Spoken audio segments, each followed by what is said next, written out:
feeling like a shark in a shrimp tank. Big fish, small pond in the shrimp tank. When it's sink or swim, only option is to win. In the murky water, not a thought of giving in. Welcome to the shrimp tank. Wanna put it all together, this is big thanks. Doing big things, we ain't in the same league. Running a campaign, Roadie 2016. Like a phone to die, putting me in charge. I'm a general, from the front I'ma lead the charge. Like a federal, fell on my lap never. Going hard as ever. Good afternoon, everyone. Welcome to another episode here on the Shrimp Tank, powered by Celsius Beverage. This is your first time tuning in. Catch all of our amazing episodes up on our website, shrimptankpodcast.com. And of course, we go live every single week at Shrimp Tank Boca, as well as the FU College of Business pages. Okay, so every week we interview the best and brightest entrepreneurs, really finding the do's and don'ts. And our podcast is all about where street smarts and book smarts collide with the Florida Atlantic University. So before we get into our guests, I got to give kudos to my co-host. He was on the Senate floor last week. Oh, yeah. And I saw some photos on the internet. Educator of the Year. Congrats. Congrats. Can you tell us a little bit about this, Kevin? Yeah, I've been getting a lot of congratulations for being the Entrepreneurship Educator of the State of the Year. It's a real honor and greatly appreciated. Somewhat humbling, I'll tell you. There are a ton of great entrepreneurship educators that I know personally from all around the state. So I do a lot of stuff. I've been jokingly telling people I think it's really just the criteria is based on amount of hours worked, and I max those out. So they gave me a nice award. I just had to go to Tallahassee to get it. Well deserved. Of course, 300 plus episodes here, and you took a chance on this podcast when I knocked on that door 6-7 years ago. So kudos to you. So let's jump right into our guest today. We got Christina joining us. Christina, all these students here, right, go to networking events and often are put in that position to kind of explain what they do, that awkward question when someone comes up to you. And often people stumble, and the type of individual comes up to them, makes them nervous. So kind of help these students answer that. When someone says, "What do you do, Christina?" Give them your elevator pitch. Make it 60 seconds or less. And then we're going to dive into your business, of course. Sure. So when people ask me what I do, I tell them that I run businesses. I'm in the wellness and beauty industry. I run multiple spas from the management and operations side. I take care of sales and marketing. And I also launched my own hair care and skincare line to align with the beauty spas that I run. Okay, fantastic. So that is a really hot space. How long have you been in the sector? I would say since 2008. Okay, so you've been at it a long time. I think that's great. What are some of the emerging trends you see? I feel like it's gotten really competitive in terms of the environment since you've been doing it. And what Kevin's really saying is, what are the trends that he should be doing? Right? His eyes are glued to all these products. So I think that's what he's saying. He's like, that's part of it. He wants his skin to glow a little bit more in front of all these students all the time. It's actually a great question. No, it's a exploding market. So when I got in 2008, it was definitely a big market. The industry potential has exploded. It's changed dramatically just since I got involved in 2008 and opened up my first spa.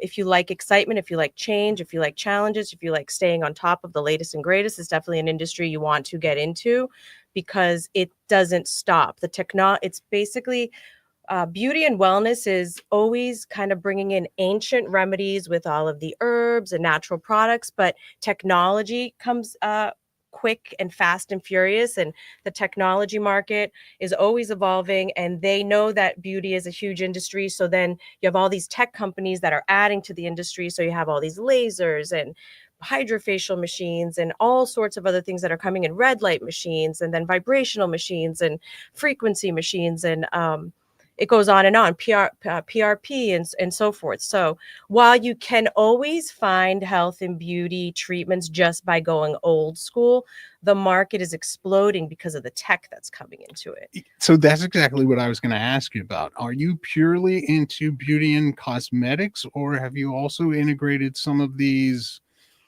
The word that comes to mind is pseudo medical, but that's not fair. That's that sounds negative, but kind of private medical. So you just mentioned one, PRP. You see a ton of TRT. I know some friends getting in on that.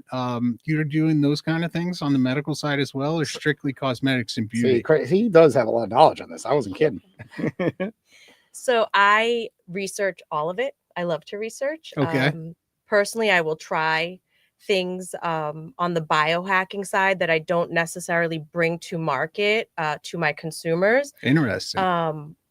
Because business is a totally different thing. When you open up a business, you have a business model and you have a certain strategy. And so just because the latest and greatest comes into play, you have to know who your target market is and what your business model is and what your costs are. So you can't just bring everything in that's cool or new or trending. For me, I'm a numbers person. And when people ask me, can we do this? I'm like, well, are we looking for revenue? Or are we looking to be cool? And for me, I'm always revenue first. Like I have to be guaranteed revenue. And that means like revenue is cool. But sometimes people just want to be cool or it sounds cool. It's the latest trending thing on TikTok. But if it doesn't translate to revenue because the cost of the machine is so expensive. Like, for example, one of the places that I run is the Diplomat Spa. So I run 3 spas. And I'm going to get back to your question. I run 3 spas. And yes, I do have biohacking or pseudo medicine or alternative medicine. But I don't have all of them. So I guess to backtrack. So I run 3 spas. I have eména Spa, which is my original concept. That's inside of the Life Resort in Hollywood. In there, I have a halotherapy booth, which is pretty much micronized salt that you can sit inside this red light sauna booth. And get red light treatment while you're inhaling micronized salt. And salt inhaling into your body is supposed to clean out the body from bacteria, viruses. It's good for the skin because it exfoliates the skin. So if you're feeling a little run down, kids that have, it's good to safe on children. And going back to the ancient remedies, it was discovered when miners were in a cave and they realized like these salt caves had benefits when they were stuck in. So a lot of people discover things from ancient kind of remedies, but then bring it into the technological world where they create these crazy booths and technology. So yes, in one of my spas, I have sound healing therapy, which is different frequencies. And these are frequencies that are supposed to heal the body, like 432 hertz or 528 hertz or 858 hertz. And that's another whole thing you can get into, which is sound frequencies and healing, the halotherapy, which is the salt, and then the light therapy, which is also it's infrared light and red light, which infrared goes deeper to heal deeper beyond the bones into the actual body, and then the red light actually heals more of like the surface, the skin, and so forth. So that I do. But for example, I work at the Diplomat Spa also. I'm the director there. And I have a huge team of 40 people there. And but I work side by side with Hilton because Hilton runs the resort. So a lot of the times Hilton corporate will say, hey, what can we add new to the spa? And somebody from the marketing team just sent me over this robot. And it's this crazy expensive robot that actually massages you. It's like a full body massage robot. And I said to her, well, are we trying to like be cool or are we trying to make money? I said those exact things because I already know from 20 years experience, like how many people are really going to be interested in a robe. I can just tell from experience that it's just not people in general, the masses aren't going to want a robot and massaging them. Plus from a liability. Plus at an expensive price, I'm assuming too. Because Right. once it's in a spa, the price is, and plus from a liability point of view, I can't imagine that that's not like a lawsuit down the road waiting to happen if somebody gets injured, because I mean, the robot can't really, speak up and kind of give an incident report.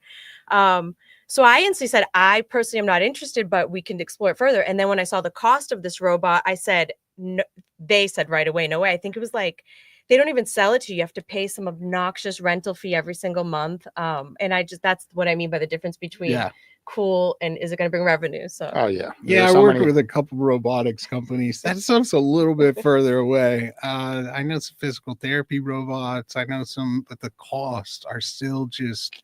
And yeah, maybe one day they'll be integrated with AI and they can actually fill out an incident report if they have an accident. But like, we're a little bit ways away from this stuff. I mean, I'm a big kind of futurist guy, but like stuff always takes longer to reach it to the market. Right. And you see a lot of nonsense before this stuff actually should be in the market. And she brings up a great point, Kevin, just the revenue. Like if there's a problem that you're solving, it's like there's got to be a revenue component. I think you see more pitch decks than anybody. And how many people are like, oh my God, here's a great idea to solve a problem. And you're like, yeah, but where's the revenue? And they're all like, don't worry about it. We'll figure that out. Yes, Facebook figured that out, right? Based on the amount of activity they had on their platform. But can you speak to that for a second, how important that is? Because not everyone's going to be able to raise capital and really do what Amazon did and just like keep raising and raising and then eventually become profitable, or Uber, for example. Yeah. And that's really rare. You're seeing that on steroids now with AI, and it could become highly problematic. And I'm a big proponent of AI. I use AI all the time, but still. So I was talking this morning. I was an invited speaker for the Emerge Americas conference, which is down on South Beach. It's really an incredible kind of, it's a circus for startups. So there's 125 ambitious founders that all have some technology, some company, something that can scale. And talking to them this morning, I had to explain this to them, the bad news that wake up, like we are not in 2004, 2005, 2006 era, right? Where you can get users and figure out how to monetize later, right? These are the companies that every single student probably uses, right? These are your Instagrams. They don't use Facebook, but early days, Facebook, Twitter, same thing. Like, yeah, you could get 100, 200,000 users and just say, look at all these users I've got. I need 5 million VC funds. And then you're off to the races. Then you use that to make more users. And then you can go get $20 million from VC. And now you have 1 million users. No, that doesn't work anymore, right? What Clubhouse blew up. They were supposed to be the next big thing during COVID, and they raised $100 million, but now they're practically not doing anything. There's very few users on the platform right now. Yeah. So investors are very hesitant to fund things based on users or interest or, feedback. It's really revenue. Investors want revenue. You need a revenue generating business to attract investors. And worse than that, not just one-time revenue, they want ARR, annual recurring revenue, and MRR, monthly recurring revenue. And honestly, until you get to about $1 million of annual recurring revenue, they don't really care to talk to you. They will, some of them, but they won't give you any money. Well, let's get into this then, Christina. Like, let's talk about these products and making money. That's what the Shrimp Tank's all about. So, like, you have multiple distributions. You have 3 different spa locations in person. Then you're selling products online. Kind of share, like, behind the scenes, like, where's the money really coming from? Because some people will invent a business and it just attracts people into the business, but their real revenue is made elsewhere, like Costco, right? We all know, like, no one's making any money on these chickens, right? They put it in the back and then you end up walking out with a $200 bill somehow. And you're like, how did I do this? And I'm assuming a lot of models are similar in your world, where it's just get them in and then eventually profit comes later from different things. Yeah, definitely. So the spa business, any brick and mortar, I think. So spa business is brick and mortar, right? You have to build the building and then you have to get the customers to come in. There will always be a need for that as long as us human beings exist. Obviously, you can make tons of money just be with an app and a phone and never leave. But this is brick and mortar. So I don't really know any brick and mortar businesses that start in the positive. Anytime you open a brick and mortar, you're going to be in the negative. And just because you have a build out and then the build out alone and then all the expenses to actually pay the rent, they usually want first, last security. And then you have to do all this upfront PR to let people know that you're there. Of course, you're hiring, you have to have working capital. I would say that with all of my spas, it's taken me years. The first spa took me years to get out of the red. And I just kept plugging away because I wasn't going to give up, because that's my personality. I remember my dad, a few years into it, pulled me over. He was a businessman and he kept seeing me like push and push and push and not give up, because I wasn't going to failure was not an option for me and I was going to figure it out. But he sat me down. He was a very calm man. And he said, honey, do you like going to work every day and not making any money? Oh, nice. And I was that one hurts. And I was like, no, Dad, obviously I don't. But that was the point, was I was going to see it through. And that's the biggest thing. There are no guarantees. It does take time. And when I finally got out of the red, it was because I realized that I'm spending so much time, effort, and energy getting people in the door, a lot of money. And so I have to keep people. So how do you keep people? Obviously, you have to have amazing customer service. So the customer service isn't even the actual service part of it. That's different. Customer service is the people that answer your phones, the people that greet. So make sure you have somebody answering the phone. Like, people still, it's a personal service, right? So you want somebody to answer the phone and treat you like a person and customize your phone experience. And then you come in and now you get great service again. Once you walk in, you get a friendly smile, you get someone to actually make you feel comfortable, sit you down, answer your questions. Then the esthetician or the massage therapist or the laser tech, whoever the case may be, will pick you up. And then the next step is you have to actually give a great service, whether it's a massage or even if you're in the restaurant business, right? Whether it's a great meal. So then that piece, now you're counting on that person, the person that's actually delivering the service. So you have to make sure they do a great job and they're well trained and they understand the structure and the strategy and the day-to-day kind of like, you have to be very structured. Everybody has to do the same thing. Now they give the great service and then they check out. And now it's kind of like you have to build that energy where they want to come back, right? So where we figured we became successful is we authored a membership program. And so then we started locking people in at in memberships. And membership, I have to say, if you can include a membership type of program into your business, it makes it so easy. It kind of puts like 50% of your marketing on like autopilot. And the biggest thing with businesses that are brick and mortar that are constantly trying to get people in the door, you're always doing marketing, and marketing is very expensive. So to get regular people back in the door is a lot easier than to capture a new client. So if you get that regular client on a membership and make it worth their while to become a member, then you've done half of your marketing right there. That's on autopilot. So now you can just focus on new client acquisition. Can you quickly explain a typical membership? Because I think it's very important when you build these memberships, how they're built, and then how you're discounting it just enough where they want to join it, of course, but also not be like it's too expensive for these memberships, right? A lot of gyms pop up and then the memberships are so expensive and then there's very high turnover and there's not enough gamification going on to keep people. So can you kind of explain the secret sauce, I guess, or some of it? Yeah. So I like to be at like a 40% price point for a member. So a lot of the times, like you guys will see emails like Black Friday and everything come out where things are like 40% off or 50% off, right? And that's super catchy, right? So psychology wise, I've realized that like human psychology really loves like 40% off. There's something about when you hear 40% off, I'm sure you guys can agree that just catches your interest. So I try to structure my memberships where once you sign up, you're kind of in that 40 to 50% off. It's so weird that you just said that because someone just shot me an email yesterday about having a booth somewhere. I won't say where, and giving me 40% off. And just interesting that it was the number. And never thought of from that. I'm did like, it catch your attention? I was like, yeah. I was like, 40 is just the right number. Like 50 or 40 don't matter, right? But 40 is like, you're like, oh my God, it's almost half off. And you're like, this is a pretty good deal.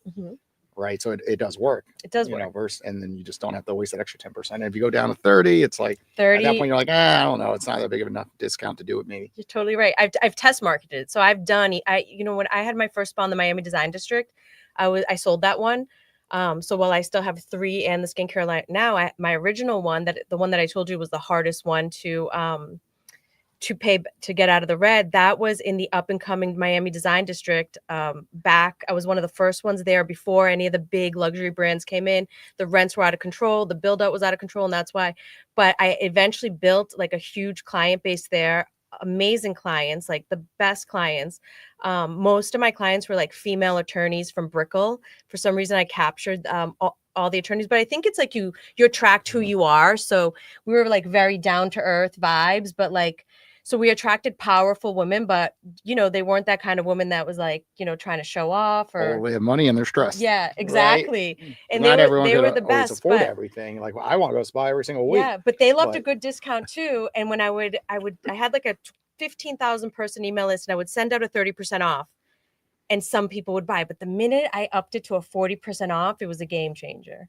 So Kevin, it's definitely psychology. You're going to be getting 40% off coupons after this. You going? Yeah, absolutely. Everybody knows I definitely need to. I got some questions for you that are a little bit different. So you've had this experience owning and managing these independent locations, right? So you're the boss. You get to make the decisions. You get to do what you want. But you mentioned that other location owned and kind of overseen by Hilton, a massive global brand. I could imagine that might pose some challenges for somebody who's used to operating with a little bit more freedom. Not that I have any experience dealing with a big bureaucracy like might be at a public university doing innovative stuff, But tell us about kind of some of those challenges. And then it sounds like you have a huge team there. So what about the management side, but more so not being independent and that different structure? So I think I'm going to answer this in a way where it's going to be super motivational for you all, especially if you're a certain type of person. But he's absolutely right. That's so funny that he brought that up, because it was really hard for me at first to kind of go from being my own boss, completely free, not having to answer to anybody, to now being aligned with Hilton, which at the end of the day, they're the boss. Even though I run the spa within their hotel, they're still the boss. So I love them and I love the team now. And the hotel actually got bought when I, like a year and a half of me in taking over the contract. They switched owners. So I went in, I did an amazing job. I proved myself to the first ownership team, and then they sold, and then a new ownership team came in, and I had to do it all over again. And he's absolutely right. They don't care at all about what you had done up until that point. They have their own plans. And so it was a little bit like politics. They didn't really base anything on like your past credentials or what you had done to that point. I felt like I almost went through like a hazing period all over again, where I really had to prove myself.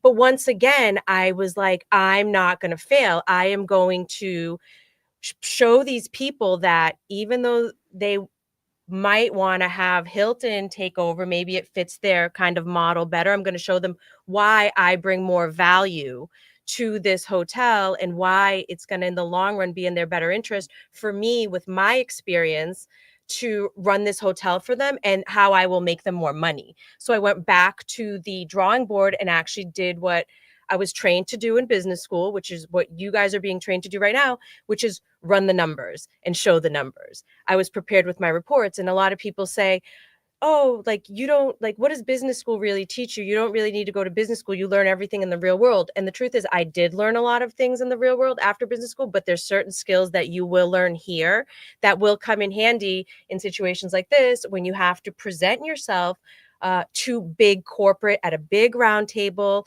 Very intimidating. Yeah, and I think you made a great point too for the students who are really entering into the career workforce. Many of our students at Florida Atlantic are already working, right? But in terms of a career, it's kind of understanding the environmental conditions that you're working under, because they have a tendency to vary widely. Prior to FAU, I was kind of an independent entrepreneur doing my own thing guy, and it's a very different environment here, and understanding that is important. I mean, hell, I know a guy here, there's some guy, he almost got fired a bunch of times, but then like he recently won some state award. So I'll have to introduce you guys. We'll interview that guy once in a while. What we're going to do now is have FAU students come and join the show. So come on up if you want to ask a question, and of course, just mention your name in the beginning, and go for it. All right. Hello. My name is Tyler. I had a question regarding when you said that you were in the red and things like that. Managing employees and other people, what was it like managing them during a time like that? And what are the things that you maybe communicated with them? What are some of the expectations? And was there a difference when you got out of the red with those interactions and things like that? Definitely.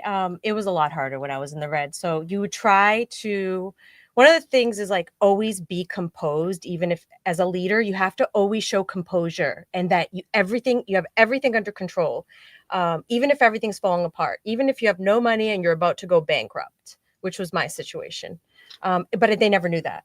I found ways behind the scenes. Now, would I be shorter with my patience if people weren't bringing in every last dollar or letting dollars? Absolutely. So today, when I'm not in that position, I love my team. I'm way more relaxed. And if they make mistakes, I use it more as a learning opportunity. Whereas back then, it would really upset me if they were making mistakes, because I couldn't afford mistakes back then. Very nice. Thank you. Hi, my name is Erica. Hi. I wanted to ask about your approach to staying up to date with all the research and new technology that comes out, new information around the beauty and wellness industry? Like, do you have someone on your team that has that specification? That's a great question. That is a great because question. I think it's similar, and you can correct me if I'm wrong, but I think in some ways it's similar to supplements, where there's a little bit of the wild west. There's definitely stuff that is not effective that makes its way through, and then maybe gets found out later. So that would be a lot of work. How do you handle it? So I don't have somebody that does that. That's my passion, and that's what I love. I love discovery. Before I started my own business, I was a pharmaceutical rep. So I'm used to kind of being a nerd in that way and seeing how, researching almost like all of the kind of medicinal things behind the scenes. So I do exactly what he was saying, is that I go deep into the research, and because I know how to read real medical studies and things like that, because of my pharma background, I used to talk to doctors and sell to doctors all the time. I go in deep and make sure something's not just, marketed without proper backup. And then I decide how much, then I go into how much does it cost? And then how much would I be able to sell it for if I brought it to market? And then I do all kind of the analysis. And then I'm the one that presents it to the team. And then I say, we're going to be launching this, we're going to be launching this. And then they kind of fine tune and get involved at that point for us to roll it out. Wow. But I'm really the discovery, the research, and then I bring it. But once I bring it to the market, then that's when the team gets involved, and it's up to them to execute.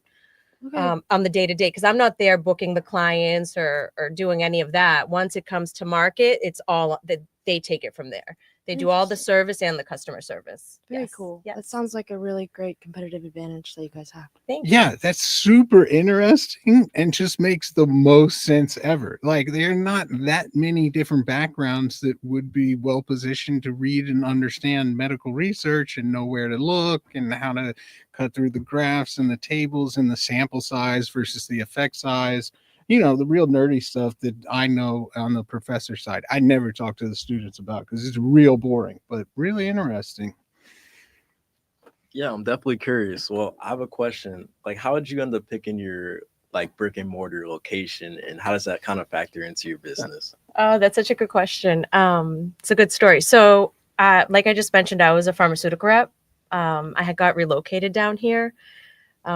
And they gave me at one point Miami Beach and downtown Miami. And this was back in 2004, 5, around there. And if you know anything about that area, nothing was developed there. So if you've ever been down there now, it's like Midtown Miami, Wynwood, the Design District, all of that. But at that time, there was nothing. And I was going over the bridge, the 195 bridge, the Julia Tuttle, every single day from Mount Sinai over to Jackson Memorial, calling on my doctors. And to backtrack, I went to a business school, small business school in Boston called Babson College, and it's an entrepreneurial. It's a straight up school for entrepreneurship, and my minor was real estate investments, and so I always had a knack for real estate. And so when I would go over the bridge every single day, I almost like felt the energy like percolating that something's going to pop in this neighborhood. And I love to research. So I started researching the neighborhood, the developers, the realtors. I came across a developer that I found very fascinating because he was like super involved in the art world. And then he was super involved in this project. His name is Craig Robbins. And so I met with one of his realtors, and I showed him a space. I put my mood boards together, and he loved the concept of my spa. He loved the mood boards. And then I said, I want to bring this to this neighborhood because I see what you're doing here. I see it's an up and coming neighborhood, and I want to be a part of it. So it was just kind of identifying a neighborhood that I saw future potential. So it wasn't necessarily that I wanted to be in the spa business, believe it or not. I wanted to be in that neighborhood. And I wanted to be in that neighborhood when it really popped. And the spa business kind of came natural because I came from the health business in terms of being a pharmaceutical rep. My dad owned restaurants, so I understood kind of brick and mortar customer service. And then my sister was an esthetician, and originally I was supposed to do it with her, but she was in Boston. She got pregnant at the time, and then her husband and her didn't want to kind of make the leap of faith, because when you start a business, there's no guarantees. And he had a set job back then. He worked for the school system, so he was like, unfortunately, with the kid on the way, we can't move down there and help you launch this project. But I had already started it, so I didn't team up with my sister, and I still started a spa. Yeah, I and the remember. neighborhood did in fact explode. Yeah, absolutely. Yes. You go down there today. Yes. Yeah, I was definitely gonna say, like, you used your prior knowledge and your That's right. experience and then ended up choosing that as the thing that would work out there. Yeah. So sometimes That's you have to pretty go cool. with your bring all your experience together, right? So my real estate experience with my gut intuition, with but what's funny that you brought that up right now is the reason why I'm here today is because my PR team, who's doing the PR for my newest venture, which is eséna Facial Bar, which is a small little facial only shop, which ties this all together. So my husband and I, my husband's sitting right there. He actually has a really cool company that's up and coming. He just franchised, by the way, Stucco Kings. I'm going to plug him. That's another whole thing. But we've actually delved into the franchise business again as well with his business. So I'm going to, I have a ton of franchise experience now too. But we found a building because we're into real estate as well in Oakland Park, and it was a mixed use building. And I was like, we bought it because it was a great investment. And then we're like, what are we going to do with it? And so in all of my years of running spas, I realized also, because I like to run reports, which were the highest selling products. And, I used to bring in other products and sell them. And then we decided in 2017, let's create our own brand because we have all this market research and all this sales data as to what sells. So I created my own skincare line. And then most recently, last year, I created my own hair care line, just based on all the data of what our clients love. And it became super successful. So I sell it at Eména Spa. We sell it on the shelves at the Diplomat Spa. We sell it online.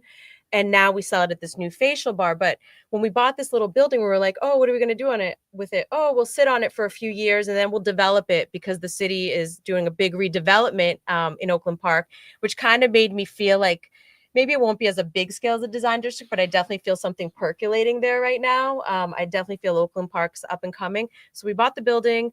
And then I said, let's just, while we hold it until we develop it over the next few years, let's open up a little facial bar where it can basically be a retail store, to have like a freestanding retail store for the skincare, which is called eséna.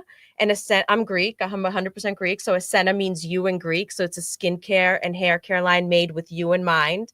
It's all essential oil based. So all the fragrancing is based on like real natural fragrancing. It's not fake or synthetic. It's essential oils. So everything smells so good. It's refreshing. It's like coconut and citrus and lavender and just really gender neutral scents. So like anybody can use it and feel like refreshed by it and recognize it, like when they smell the orange or so forth. So it's such a cute little place. I love it so much, even though it's tiny. Like the spa that I have in Eména Spa, the Life Resort, is 5,000 square feet. The Diplomat's 15,000 square feet.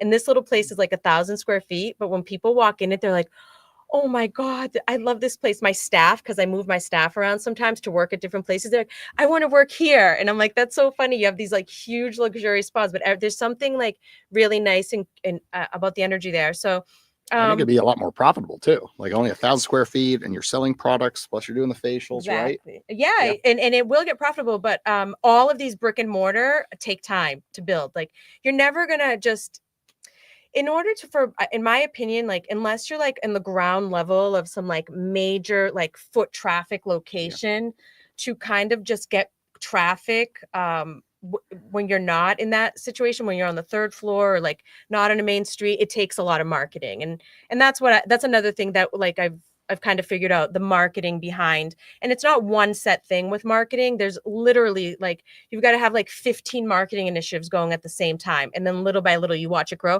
but it's so satisfying to watch it grow. What do you mean? The pitch decks that Kevin sees, they just say, I'm going to advertise on social media, don't work.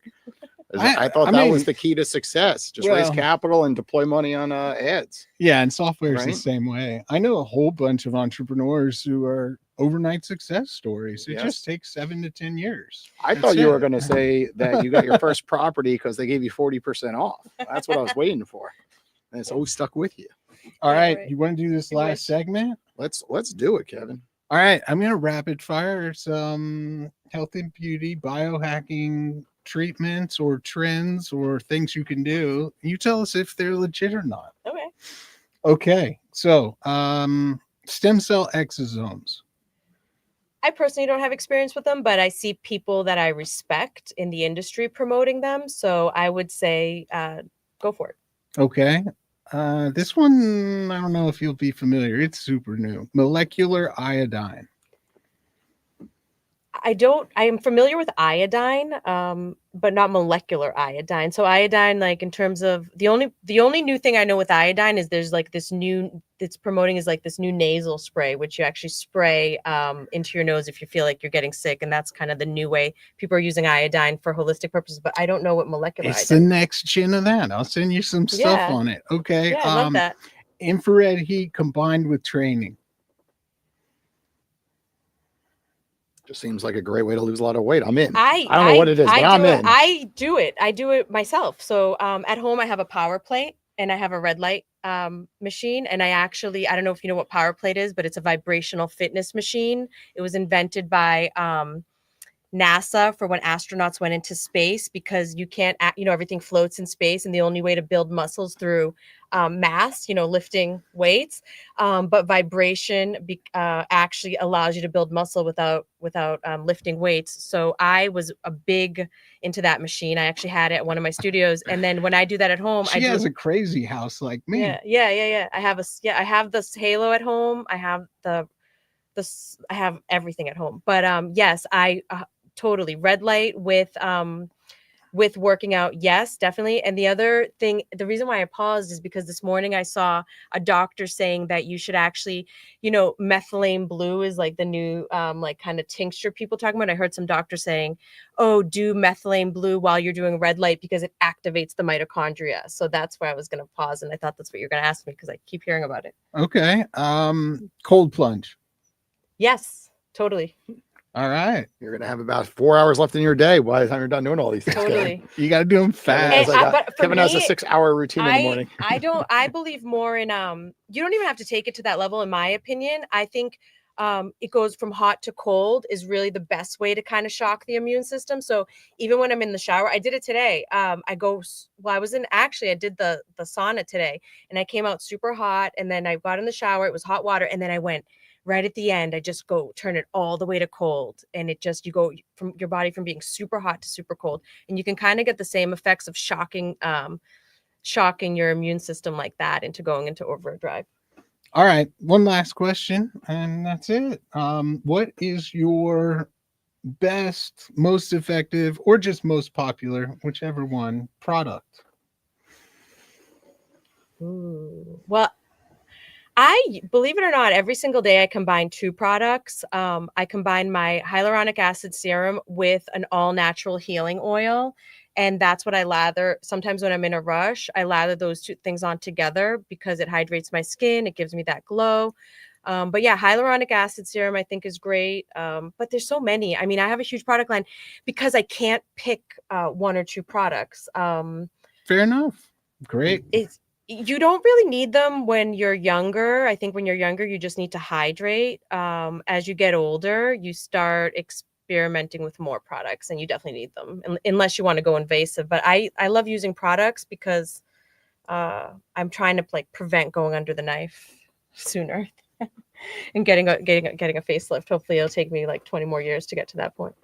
All right. Okay. My last question is, we have a room full of students here. What is your best piece of advice, right? You went to Babson College, you learned entrepreneurship, you love real estate, and then all of a sudden you got into business and you figured it out. So can you just share with our students, if you're going to do it all over again, what is your best piece of advice? Consistency.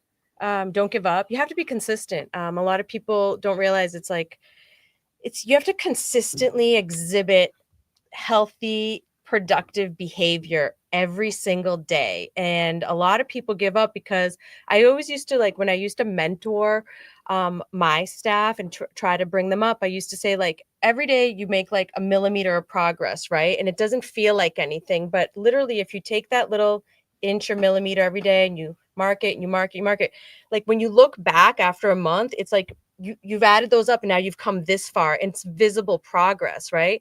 But any day that you decide you're not going to be consistent, I always say, you kind of like erase all of that progress and start all the way at the beginning again. So you just have to be super consistent, super disciplined, and not give up no matter what comes your way. And eventually all of your progress that you feel you're getting nowhere, you're going to wake up one day and be like, oh my God, how did I get here? Absolutely love it. Showing up and taking it one day at a time. Because so often people don't see the results and then they give up. Same thing with fitness challenge. I'm doing a fitness challenge right now, 42 people. There's like 7 left. And it's just amazing. Like how did you not even get like going in the fitness challenge? But same thing goes with business. Yeah. Right. They have this grand idea and then 3 days later, like, it didn't work. It's the same thing with social media. Like people post 4 TikToks and say the platform's broken. I run a mobile app, Owl. Same thing. People get in there like, oh, I did 3 calls. It didn't really work out. I go, it didn't work out. I was like, would you say the same thing if you posted 3 times? So it just takes commitment and having the vision to keep going while other people put noise in your ears all the time, right? Just like, don't do it, give up. Why are you doing this? Well, to add you could to join that, Joe's business. You could make 10 times the revenue, right? It's just like, it never to add to that, noise. it's kind of like, you should appreciate that most people give up because that's a competitive advantage. So that's how you'll get ahead. So knowing that other people will give up and you won't, you will end up succeeding. And so don't ever be that person that gives up. For me, I'm in the spa business, right? So not only do I understand business, but I also understand energy, and it's energy. So when you're doing consistency back to back, you're building momentum. For those of you that are into sports, you understand how momentum works in sports, right? Like once you get going, like if you love football, I love football, but you can tell when a team has momentum and they're unstoppable, right? Like no one's going to stop them. They built up that momentum. It's the same exact thing in business or in anything else that you do in life. So if you understand how energy works, and then you understand that you need to be disciplined, or you can figure out a way to discipline yourself, you will get there. And then you'll be leaps and bounds ahead of everybody else. And now is the absolute hardest time right now because there's so many new technologies coming out like every single 2 weeks. Like try this one, try that one, new social platforms. And if you just stick to something, typically those are the people that will have better results long term. Right. So I'm going to give it over to Kevin. Anything we should know about FAU before we shut down today's episode? No, not especially. We got some exciting news coming out, but we'll do that next week. Let's end the show. Awesome. Take care, everybody. Go ahead and follow Christina on social media. Check out the show notes. And, of course, call her on the Owl app. She'll be our featured expert next week. Take care, everybody.